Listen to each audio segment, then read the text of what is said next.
So first question, what is the use of volatile keyword?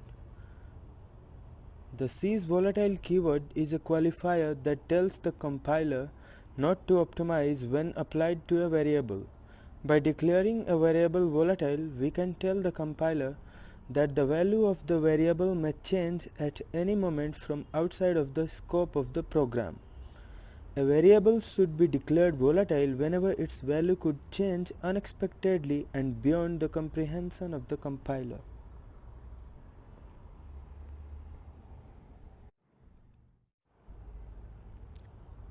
Can a variable be both constant and volatile? The constant keyword makes sure that the value of the variable declared as constant can't be changed. This statement holds true in scope of the program. The value can still be changed by outside intervention. So the use of constant with volatile keyword makes perfect sense.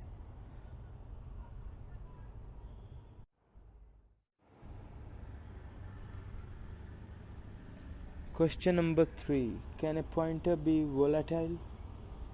If we see the declaration volatile int pointer p, it means that the pointer itself is not volatile and points to an integer that is volatile. This is to inform the compiler that the pointer p is pointing to an integer and the value of that integer may change unexpectedly even if there is no code indicating so in the program.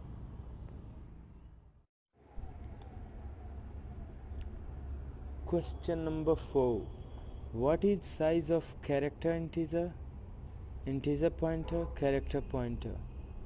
The size of character pointer is 1 byte, size of integer is 4 bytes. Size of integer pointer and character pointer is 8 bytes on 64-bit machine and 4 bytes on 32-bit machine. Question number 5. What is null pointer and what is its use? The null is a macro defined in C. Null pointer actually means a pointer that does not point to any valid location. We define a pointer to be null when we want to make sure that the pointer does not point to any valid location and not to use that pointer to change anything. If we don't use null pointer, then we can't verify whether this pointer points to any valid location or not. So question number 6. What is void pointer and what is its use? So the void pointer means that it points to a variable that can be of any type. Other pointers points to a specific type of variable, while void pointer is a somewhat generic pointer and can be pointed to any data type, be it standard data type or user defined data type. We can pass any kind of pointer and reference it as a void pointer, but to dereference it, we have to type the void pointer to correct data type. So question number 7. What is ISR? An ISR, interrupt service routine, is an interrupt handler, a callback subroutine which is called when an interrupt is encountered. So question number 8. What is return type of ISR? ISR does not return anything, and ISR returns nothing because there is no caller in the code to read the return values.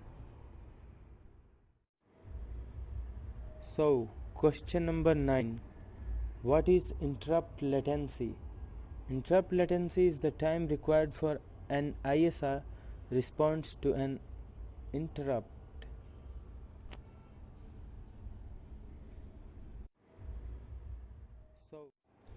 So question number 10. How to reduce interrupt latency? Interrupt latency can be minimized by writing short ISR routine and by not delaying interrupts for more time. So question number 11. Can we use any function inside ISR? We can use function inside ISR as long as that function is not invoked from other part of the code.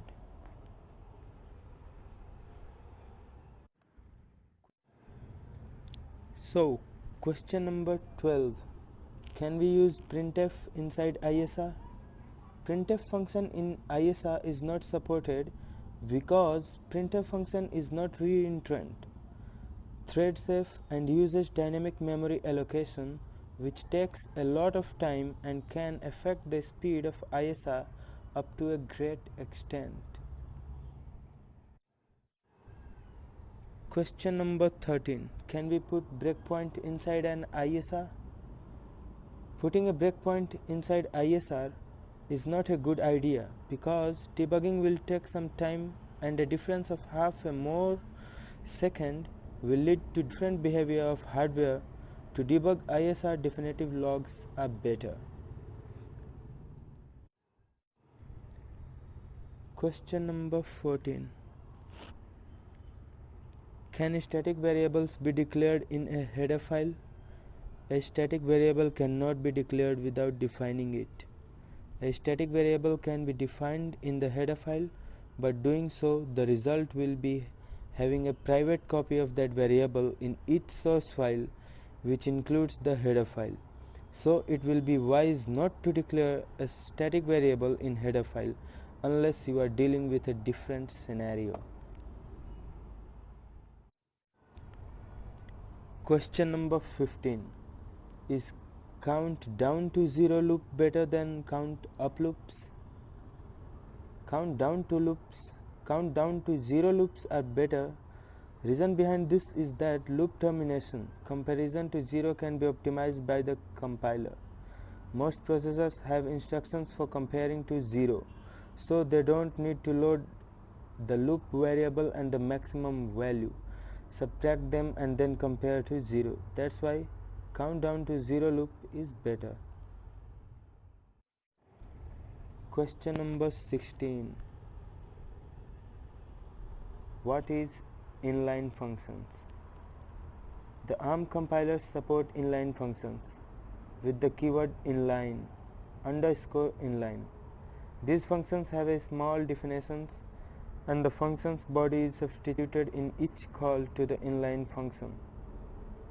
The argument passing and stack maintenance is skipped and its result is faster code execution, but it increases code size, particularly if the inline function is large or one line function is used often. Question number 17. Can include files be nested? Yes, of course. Include files can be nested any number of times, but you have to make sure that you are not including the same file twice. There is no limit to how many header files that can be included, but the number of can be compiler dependent, since including multiple header files may cause your computer to run out of stack memory.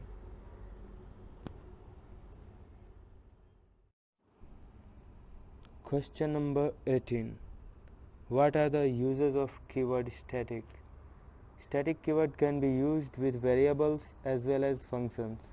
A variable can declared static will be of static storage class and within a function. It maintains its values between call to that function.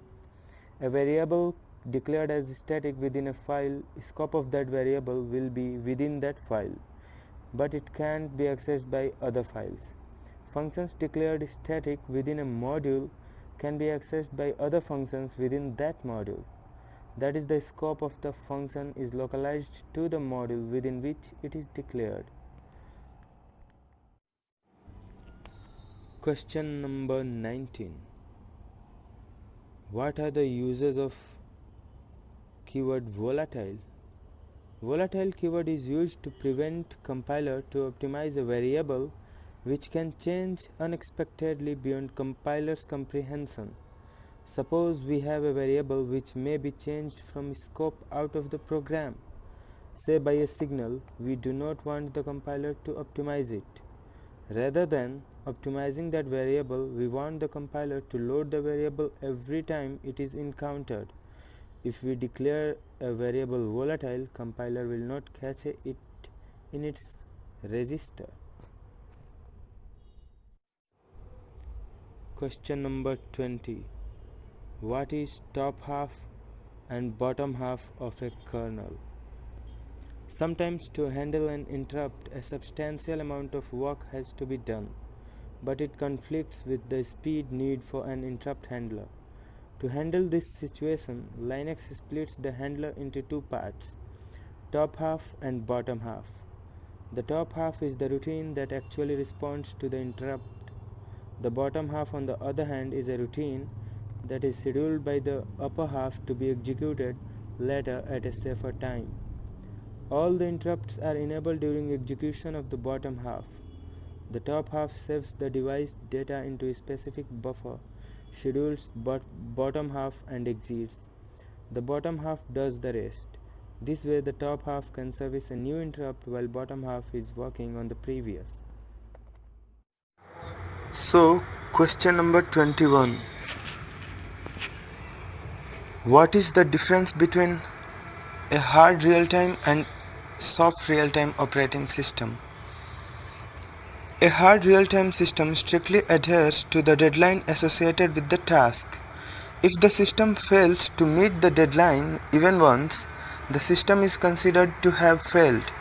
In case of a soft real-time system, missing a deadline is acceptable. In this type of system, a critical real-time task gets priority over other tasks and retains that priority until it completes. Question number 22. What type of scheduling is there in RTOS?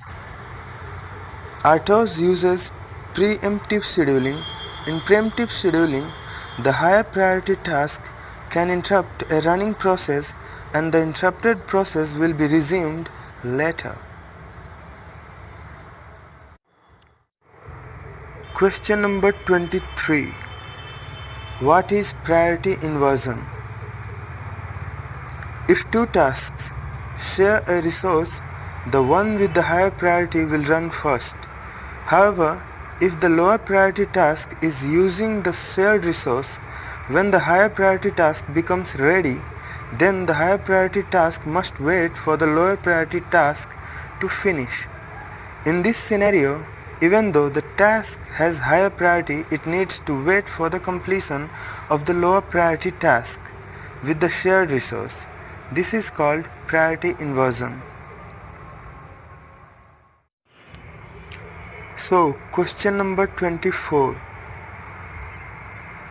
What is priority inheritance? Priority inheritance is a solution to the priority inversion problem. The process waiting for any resource which has a resource lock will have the maximum priority. This priority inheritance, when one or more higher priority jobs are blocked by a job, the original priority assignment is ignored and execution of critical section will be assigned to the job with the highest priority in this elevated scenario. This is priority inheritance. Question number 25. How many types of IPC mechanism you know? Different types of IPC mechanisms are follows: pipes, named pipes or FIFO, semaphores, shared memory, message queue, socket.